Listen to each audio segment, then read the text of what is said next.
The views expressed in this program do not reflect the views of the staff, management, or licensee of this station. This is 91.7 FM WHUS Stores. I am Peddler Ron, and you are listening to Bicycle Talk, episode 429, to be broadcast Wednesday, January 29th on WHUS 91.7 FM and WHUS.org. Welcome to Bicycle Talk with my friendly co-host, the lovely Dr. Fran Storch.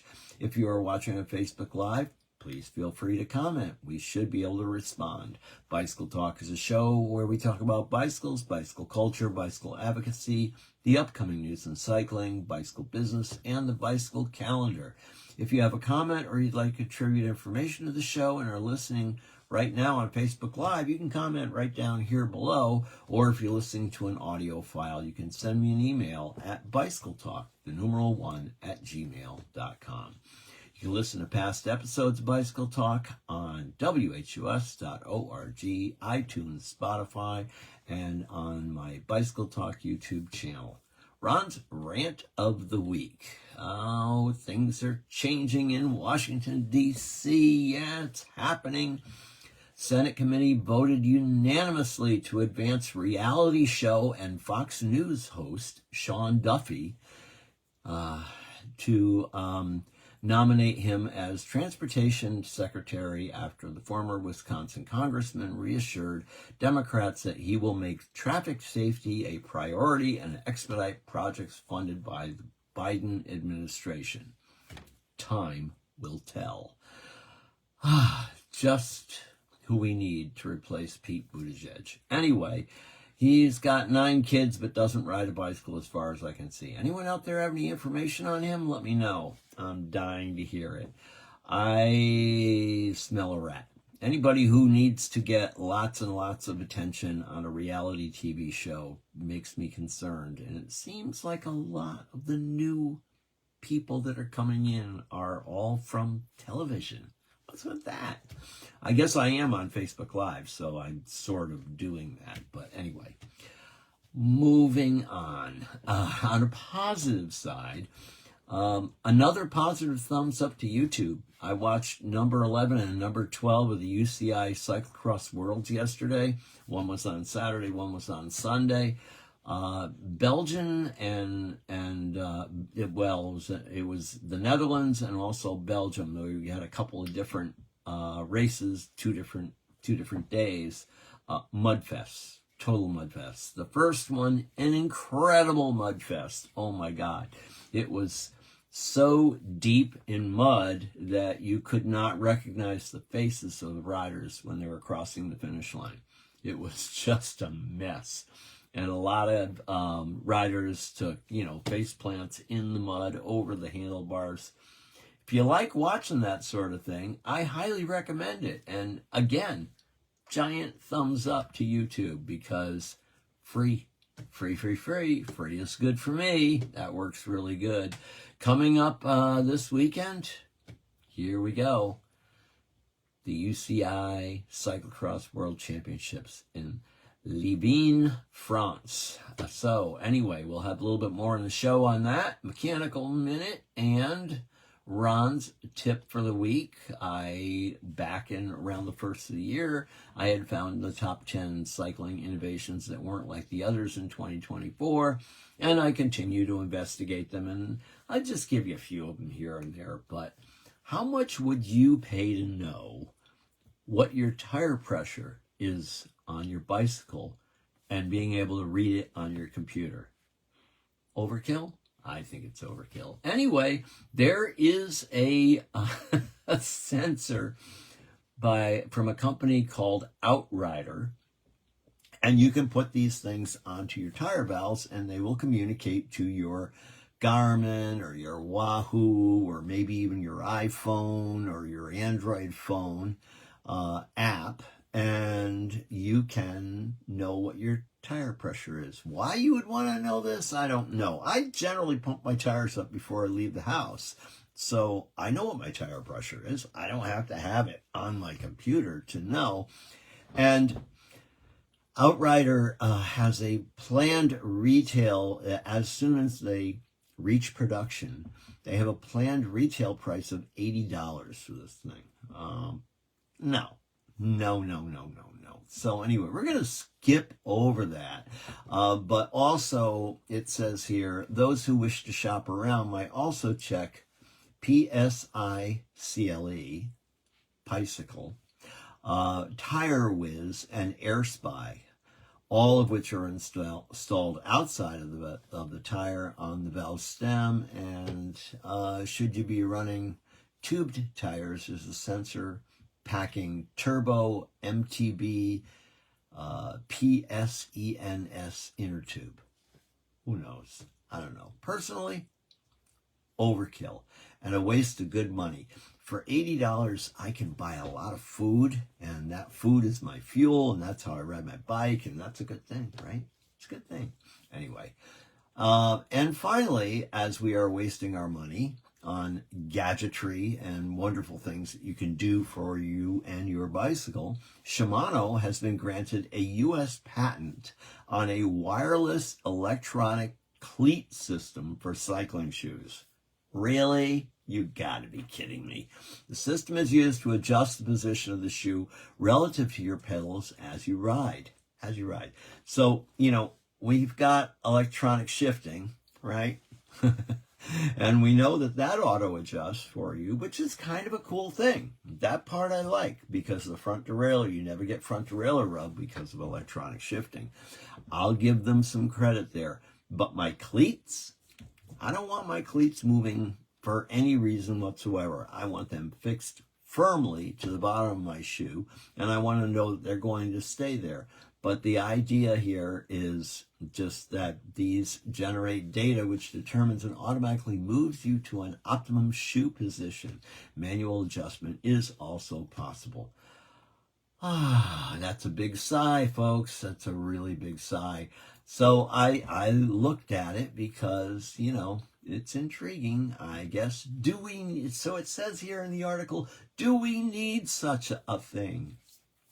That's my question. It's intended for road, off-road, or gravel use. We don't know. How would it stand up to the rough and tumble? The system's not actually on the market, and indeed, as with many patents, the product may never see the light of day. Let's hope not. I think this is silly. And, I love clipless pedals. I think they're great. I think that Shimano makes a fairly durable and decent off-road pedal, which seems to be very, very popular amongst a lot of riders. Since they bought the Look patent, they also have a pretty good road pedal out there. But electronic adjustment, automatic adjustment of your cleat while it's on the shoe. Sorry, guys, I'm just not feeling it here. So the pedal houses the main battery powering the system, and a wireless system powers the shoe, cleat, and adjuster. It sounds like a really good reason to fail to me. I'm not digging this idea. So why such adjustability? Well, as cyclists move over different types of terrain and different uphill and downhill slopes, they adjust their body position to suit. This can change the pivot points and the angles of the legs, and thus perhaps there are potential mechanical advantages and performance gains if the foot's contact point can also adjust to compensate. It's sort of thing you might do without thinking on a set of flat clipless pedals, but obviously with most clip-in shoes, it's not possible without pulling over and getting out the Allen keys. Okay, yeah, I got that. I've never had to pull over and get out the Allen keys to adjust my cleats, other than maybe one of the cleat screws coming loose and therefore having to tighten it back down. It's the only reason I can see this, but I just don't get it. I'm not going to move my cleats forward or backward. It's going to take too much time anyway. There's no solid reason for this. So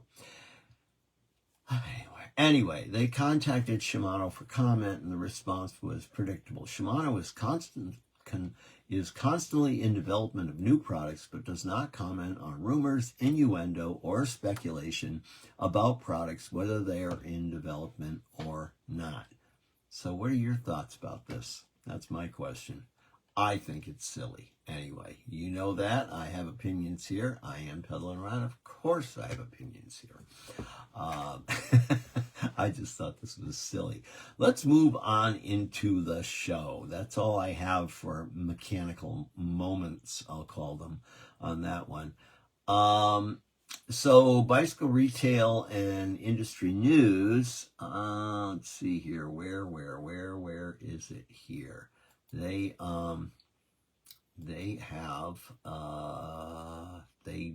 interviewed people at the CABDA East show. So CABDA, Chicago Area Bicycle Association, has been putting on trade shows for quite some time, and so they had a show recently in New Jersey, and they have a person who went there from Brain, Bicycle Retail Industry News, and interviewed a few dealers as to what they think is going to happen with them and their business over the next few years. And you know, it's a darn good question, because retail as we know it has changed dramatically due to the online possibilities of purchasing product, and there's a lot of information out there for a lot of people, even on down to YouTube and YouTube videos, which are very good at explaining certain basics as far as mechanics go.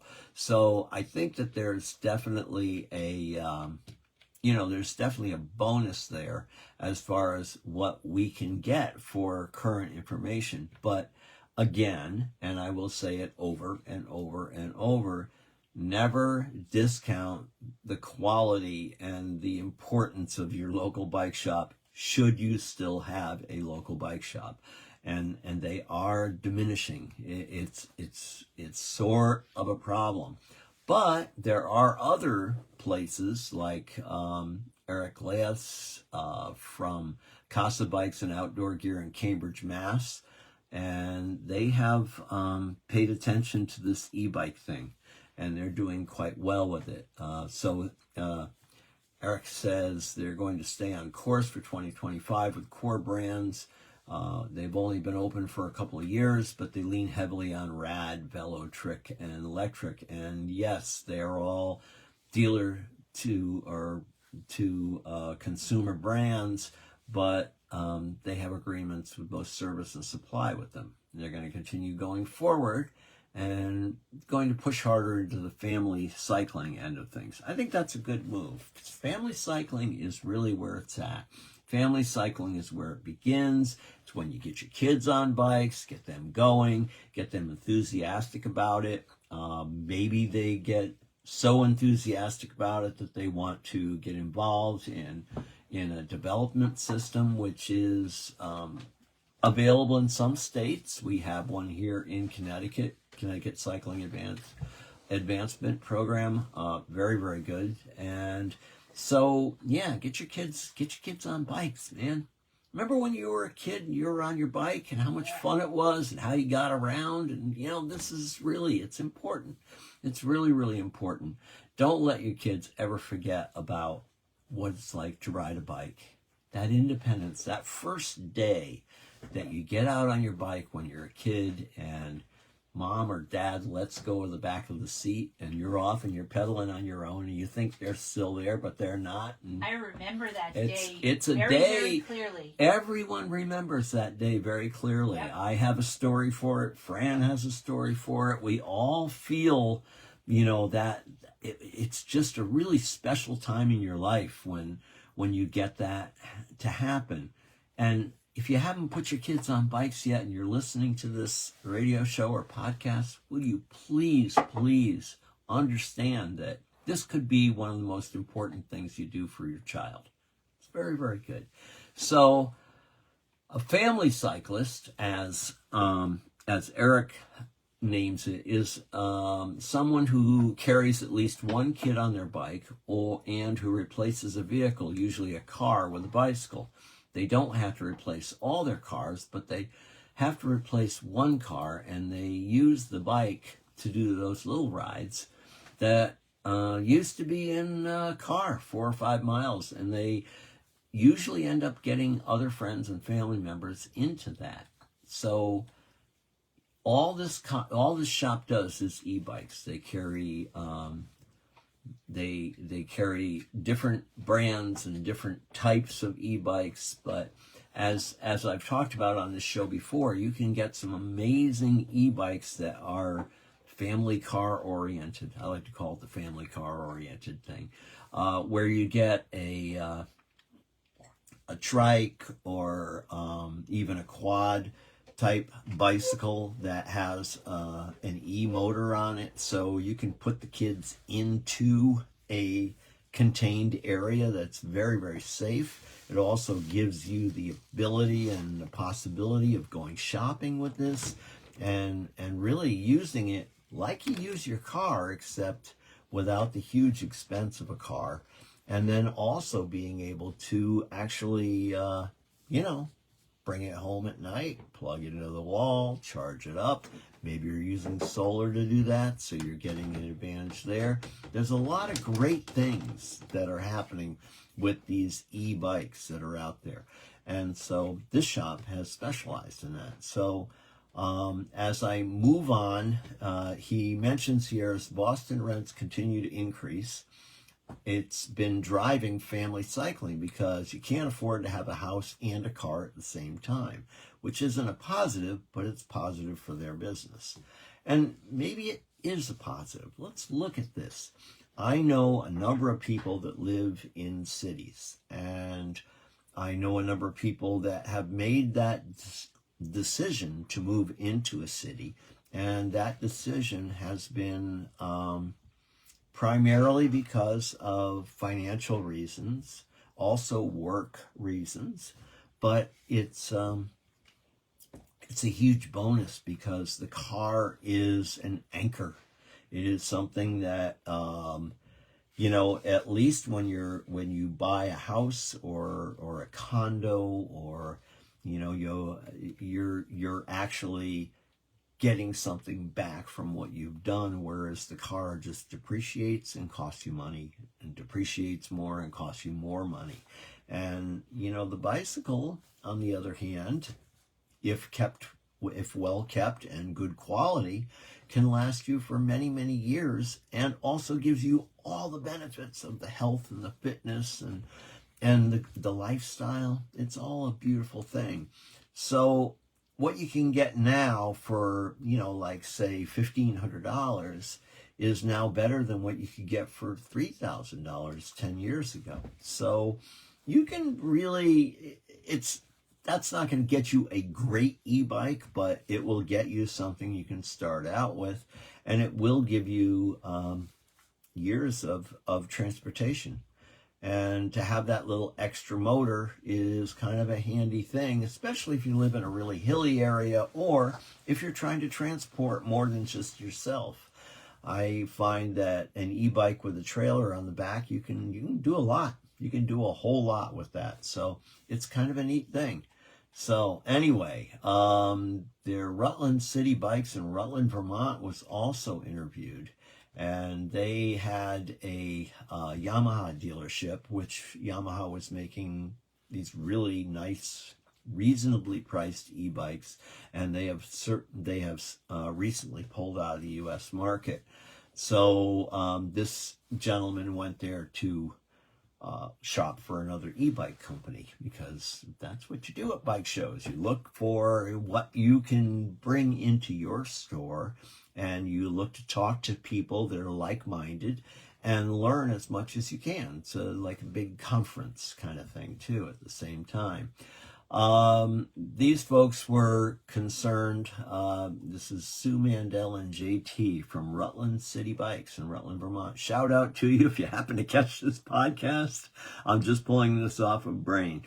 The tariffs, if it happens, definitely they definitely think that's going to be a challenge for a lot of shops that want to do big inventory. And for the next few years, it's going to be a challenge as to where our economic system is going to go.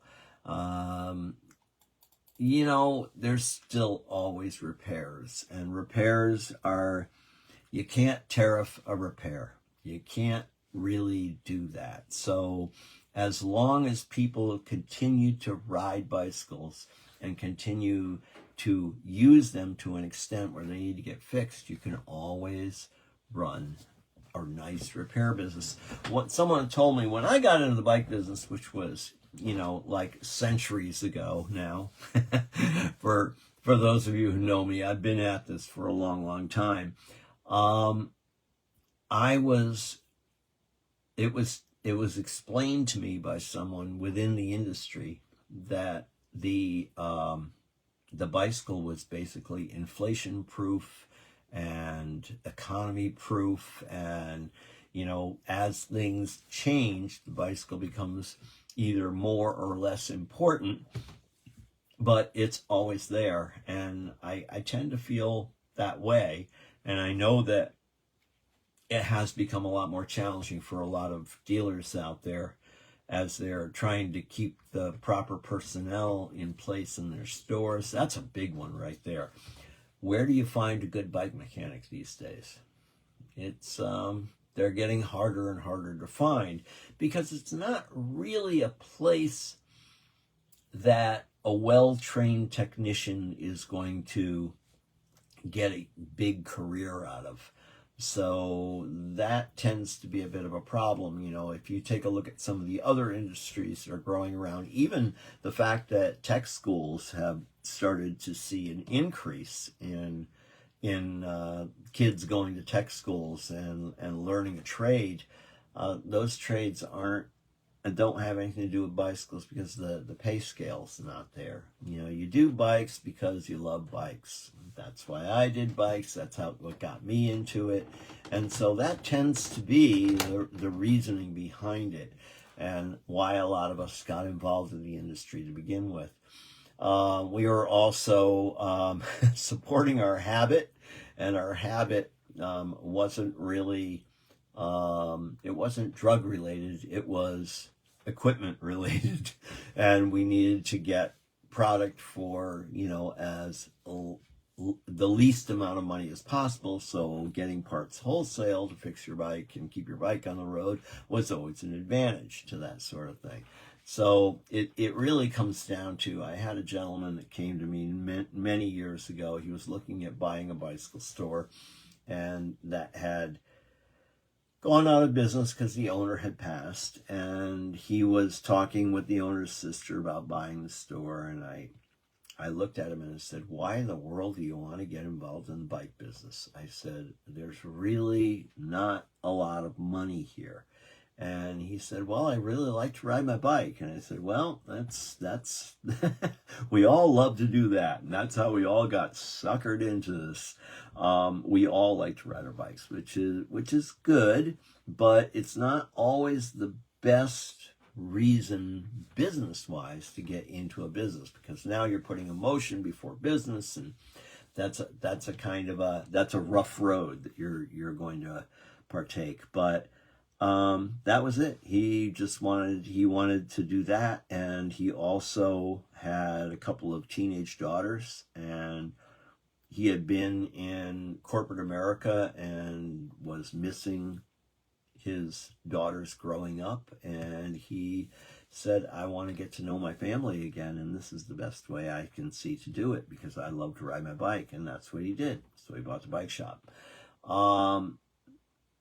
Again, as we had further discussions years down the road, because I eventually became one of his reps. I was then a bike shop owner, but I became one of his reps. He used to moan to me about the difficulties of keeping a bicycle store open. And so, you know, I said, I did warn you. And he said, yes, you did. Yes, you did. But, you know, if you love it, you love it. And that's all there is to it. So anyway, there's also Kevin Sensenig from Sensenig's Bike Shop in Shippensburg, Pennsylvania. And he says about 80% of what he does is e-bikes, and the rest is human powered. And he thinks he's looking for a better year in 2025. There's a lot of optimism out here about e-bikes. I think e-bikes definitely are going to be in our future for a long time going here, because they really do make a lot of sense.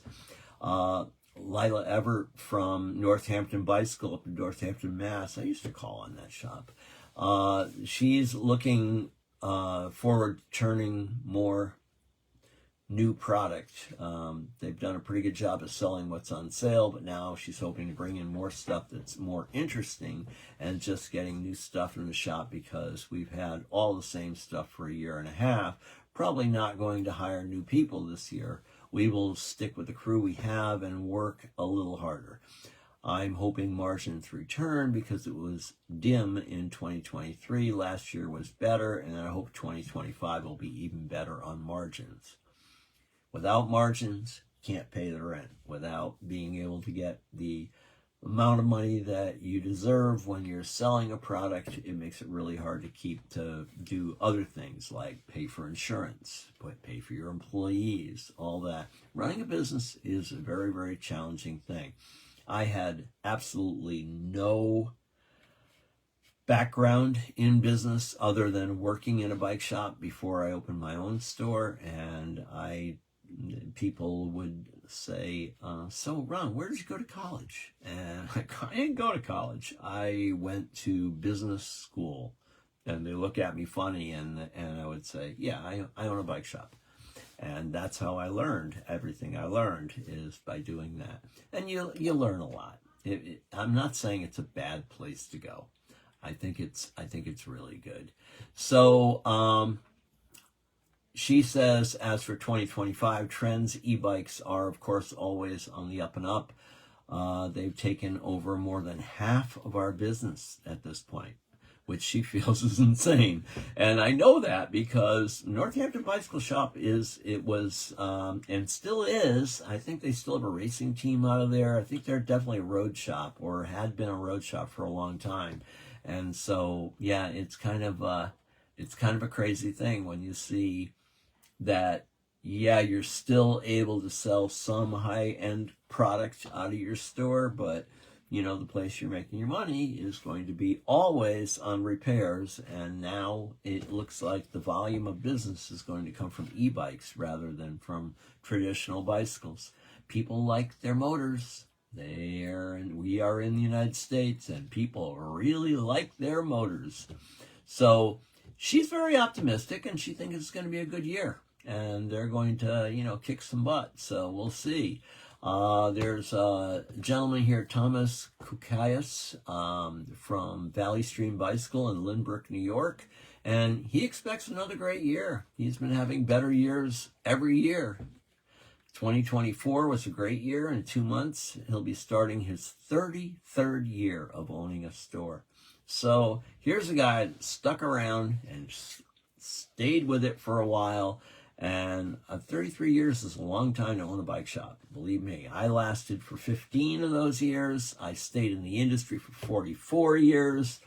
It's a long time, believe me. And I knew all the old timers, the guys who had stuck it out, the men and women of the bicycle industry that had stuck it out and stayed with it because of their passion for the whole idea of the bike shop and the industry and all. And, good for them.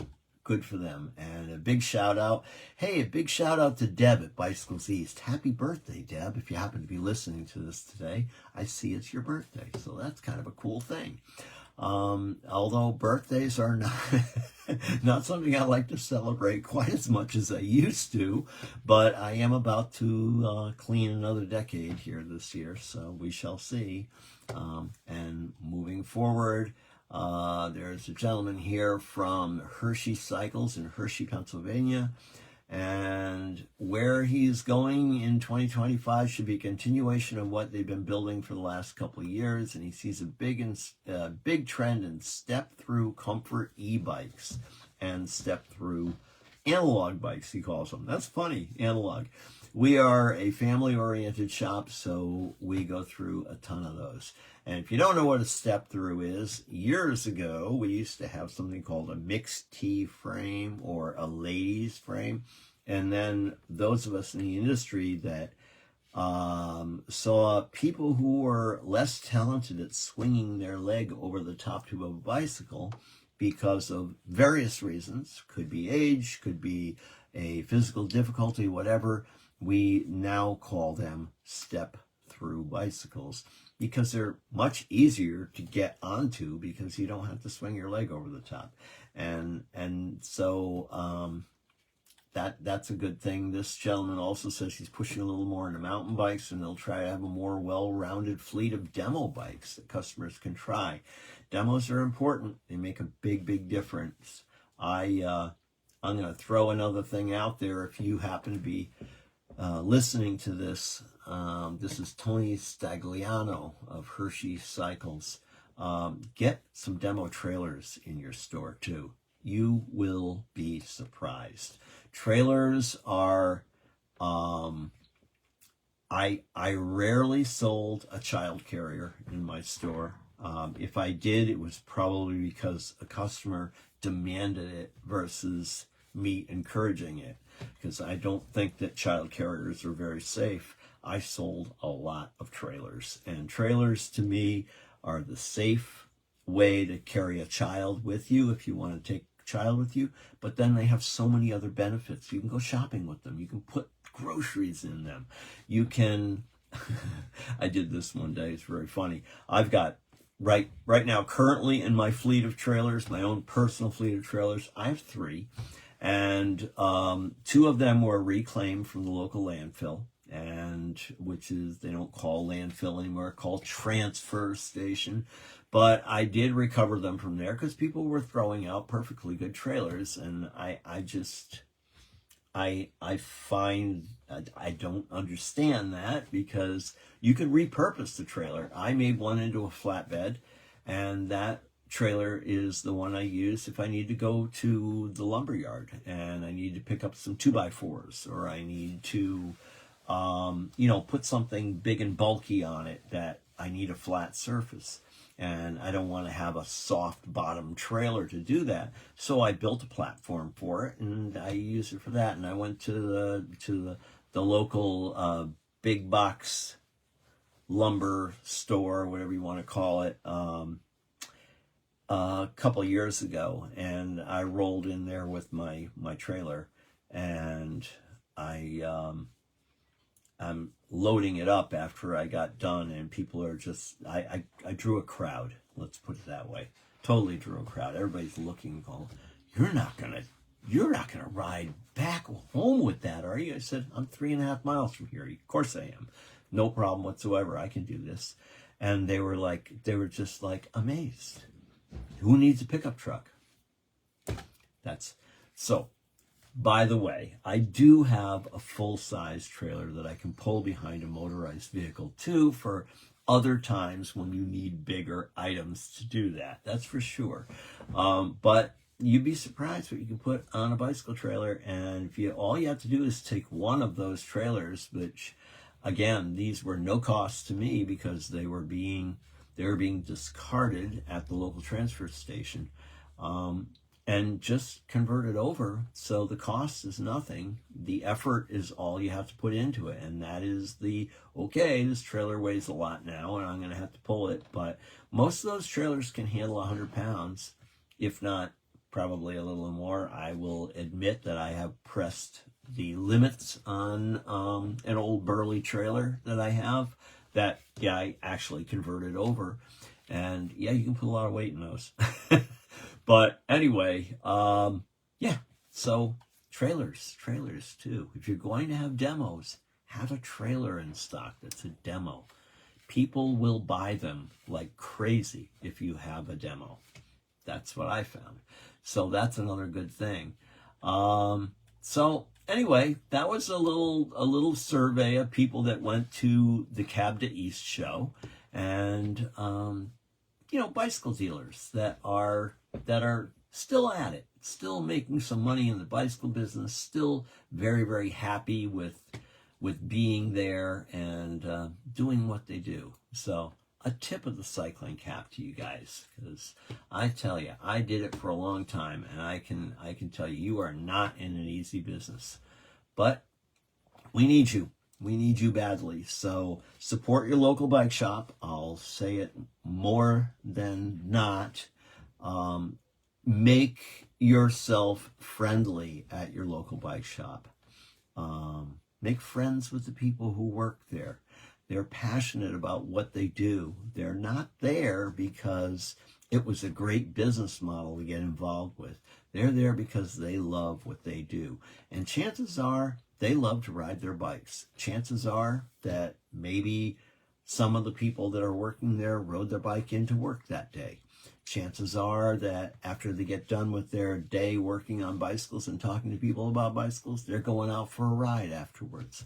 This is not uncommon. This is kind of part of the lifestyle. And that's really what it is. It is a lifestyle.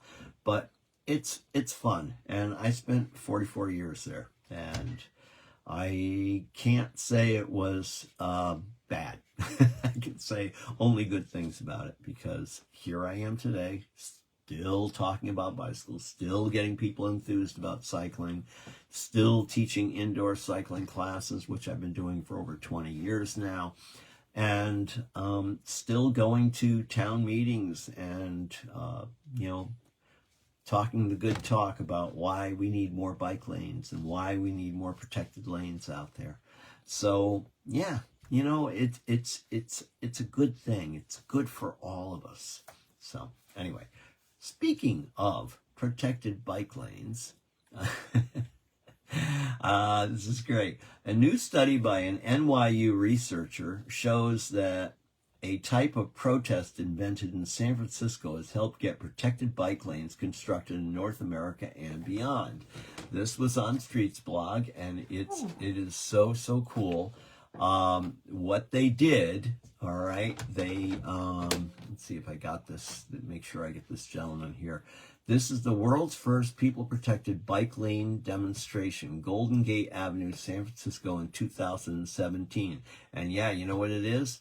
There's a person riding on a bike, and there are people, bodies, standing alongside the edge of the road, and they are the barrier that has been created between the cars and the person riding the bike.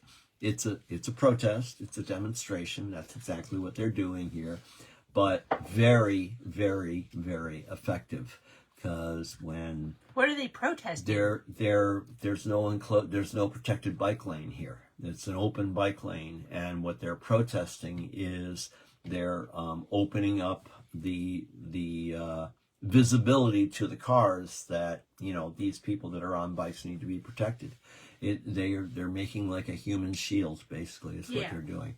So it's really cool. It's a great idea, and apparently it's catching on, and it's catching on around the world. So it has some global impact, and that's really cool. So they call it People Protected Bike Lane Global Expansion of an Emergent Cycling Demonstration. Study that shows that it leads to more demonstrations, and most importantly, protected bike lanes are getting installed in cities as far away as in Europe.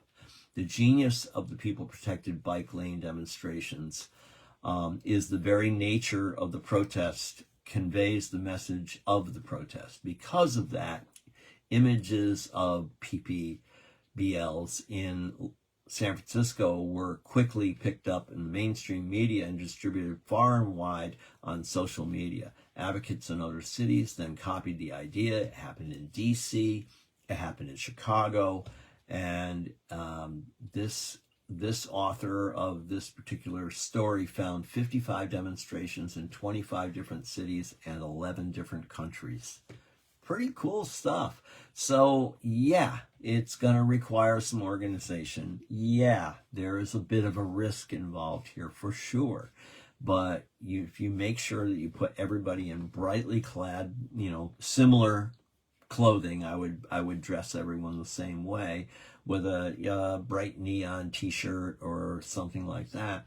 You can make a real visual effect, and get people to the early iterations also began to include participants wearing matching yellow shirts with which read "Protected lanes save lives," and/or carry signs with similar pro-safety and protected bike lane messages. Within only a few months, the first PPBL took place outside of San Francisco, including internationally. So this is a good thing. And on the same note, I will make mention, because my friend Kevin, who listens to the show all the time and is a local bicycle advocate, has announced that he has a date now, and I'll have that later on in the show. Probably not in this show, because I don't think I put it on my calendar for this week, but I will start to broadcast that. The Ride of Silence is coming up in May. And remember, May is Bike Month, and it's a celebratory time of getting people to ride their bicycles to work, to school, and to get out and have different goals that they would do through the month of May, including maybe riding their bike a day or two to work or to school, or just commuting around town to go shopping or whatever. But anyway, the Ride of Silence we have been putting on now. I'm trying to remember, is this our third or fourth year up in Mansfield at the University of Connecticut? It might be, we might be going to year 4. I can't really remember. But anyway, we just simply, we have a short speech ahead of time, and we don't go very far. We just ride for, maybe 3 miles or so. And we do a loop through campus with a large bunch of people, and we are quiet the whole way. It is a ride of silence. It is to point out to people who are driving motorized vehicles, the folks that have been either hit by, or unfortunately we've lost to, a motorized vehicle accident. So it's very powerful. It's very, very powerful, and it will happen again in May this year. And I'll let you know exactly when we're going to do it, and we're probably going to start from the same place we always have, the community center up in Mansfield, in Storrs, right by E.O. Smith High School. And if it gets too big, we can move it over to E.O. Smith High School, because we've got plenty of space to park cars for people that are coming in from out of town. If you ride your bike, you don't have to worry about that, but that's up to you. Anyway, we will talk more about that in the future here. There's a speed limit story here on Streets Blog. Slow down on our bike paths. Our bike lanes have become what social critic Ivan Illich once defined as a degraded public space. So there's an article in here by Rich Miller, and he talks about there might be a possible fix to this. Dying to hear it. Because, it is one of my pet peeves. People who drive their cars, drive their bicycles too fast on public lanes, shared trails, that sort of thing. And the speed is what is the problem. And it would be really, really nice for people to be more socially responsible when they're using a multi-use trail.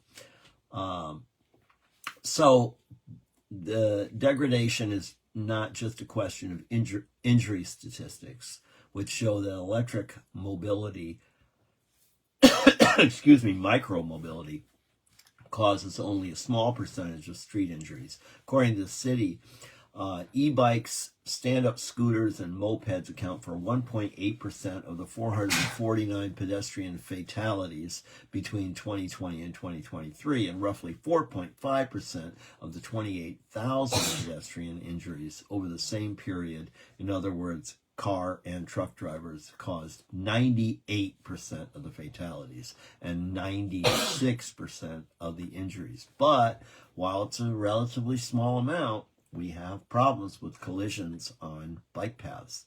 And cars and trucks are far more dangerous, but guess what? If you drive your bicycle too fast on a protected lane or in a multi-use trail, and you hit someone who is not on a bike or someone who is on a bike, you can cause a lot of damage and a lot of injury to that person.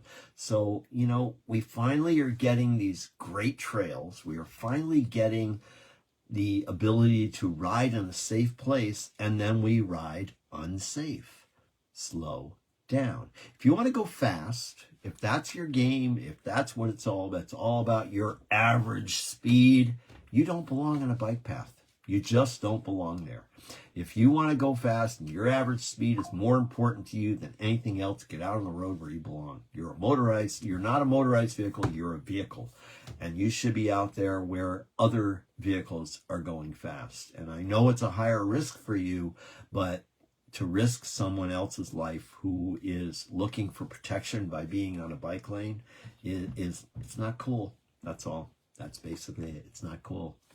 I'm ranting, and it was rant time all the way back at the beginning of the show, and I'm ranting already again. But it's one of those pet peeves of mine. I just find that people that are, we'll call them speed demons on protected trails, I have no patience for them. None whatsoever. You want to go fast somewhere else. There's plenty of places to do it. And if you don't think it's safe to go fast somewhere else, then maybe you should slow down. Anyway, some people, such as members of the E-Vehicle Safety Alliance, say that all electric vehicles, regardless of speed, should require licenses and registrations. And it's easy for us to dismiss such groups for championing only this unworkable and counterproductive regime when they object to so many proven safe street measures such as congestion pricing and protected bike lanes. But clearly something must be done. So yeah, this is it. If nothing else, it opens a conversation, and the conversation needs to be dealt with in almost every city and town out there if you are running a protected lane in your city or town, because people again are going to get hurt. So speed guidelines from bike lanes. Street safety activists have long advocated that 20 is plenty for cars, and as the city finally employs its state-given power to lower roadway speeds, it should begin to lower speed recommendations for bike lanes, which should be lower than those for cars on the road. So many European cities have a safe speed of 25 kilometers per hour. That's 15.5 miles per hour for bike paths in congested areas. Even bike-friendly Amsterdam has a pilot for a 12-mile-per-hour speed limit on bike paths in congested areas. An Amsterdam traffic official recently echoed something I hear every day in New York. More and more Amsterdam residents, young and old, no longer dare to cycle in the city. Due to a rapid rise of various electric bicycles, it is now more necessary to make room on the path for people who drive slower. So that goes back to my If I Were King. Since, we have kings now, I figured I would bring this up. If I were king, I would say that any place that there is a pedestrian crosswalk, the speed limit is 20 miles per hour. Maximum speed, 20 miles per hour.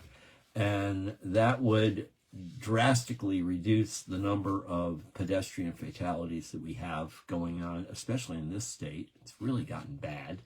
And we're not alone. We're not alone on this at all. The distractive nature of driving a motorized vehicle right now is just really frightening. And I'll admit, I am very distracted when I'm driving my motorized vehicle. There's just too much going on in there, too much technology, things happening all the time. And I'll admit that there are some good things in there too, some safety things that are inside of that vehicle. But there's just a lot of visual things happening inside the car that I don't really need to be paying attention to. Yet there they are at a finger touch, and you got touch screens in your cars. Oh God, it's crazy, crazy. Now I sound like that old guy, because I am that old guy. So anyway, moving on. Slow down, slow down, slow down. 15 miles an hour on a protected bike lane. I have no problem with that. That's fine. That's fine. It's about all I can do anyway, so it doesn't really matter. So yeah, slow it down on the bike paths. And that was from Streets Blog New York and an NYU person. So that was kind of a cool thing. I just thought I would bring that up. Bicycle racing.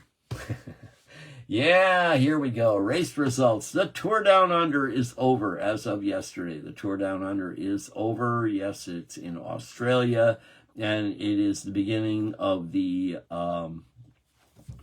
professional bicycle racing circuit, due to the fact that Australia is very warm this time of year where they have the Tour Down Under. So it kind of gets the pro race pelotons out and about.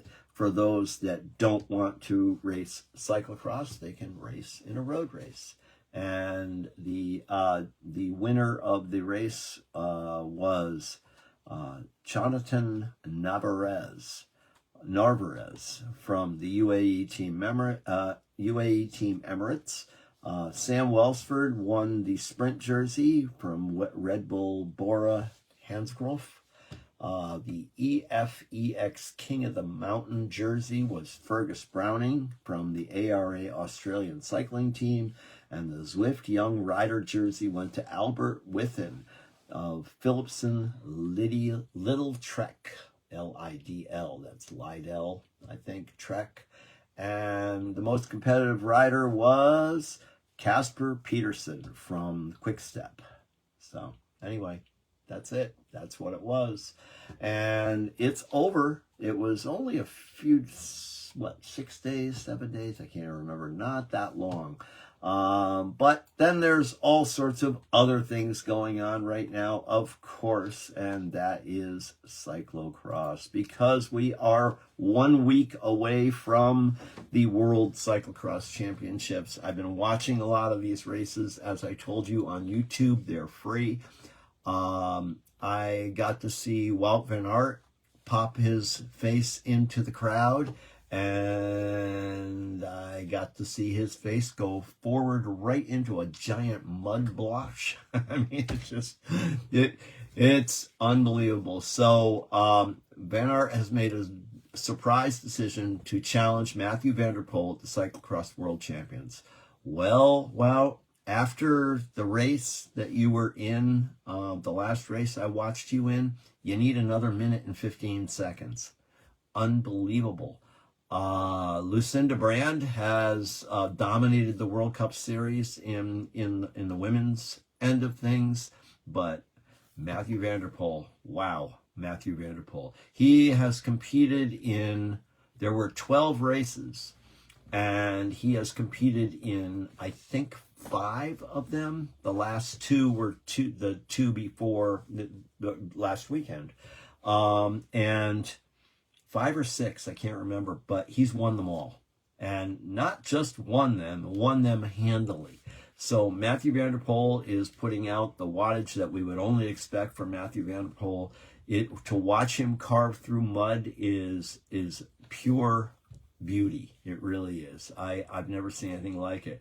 The Saturday race, which was in Mazmechelen, was so muddy, so incredibly muddy that you could not see their faces when they crossed the finish line. Every lap was a bike change. It was amazing. There were stairs, there were steep climbs, there were sharp off cambers. Good, all just great cyclocross. Good stuff. So anyway, Matthew faced the eternal rival Wout van Aert on Saturday, and they went wheel to wheel for a moment during the second lap, but then a fall took the Belgian out, allowing Van der Poel to cruise to victory.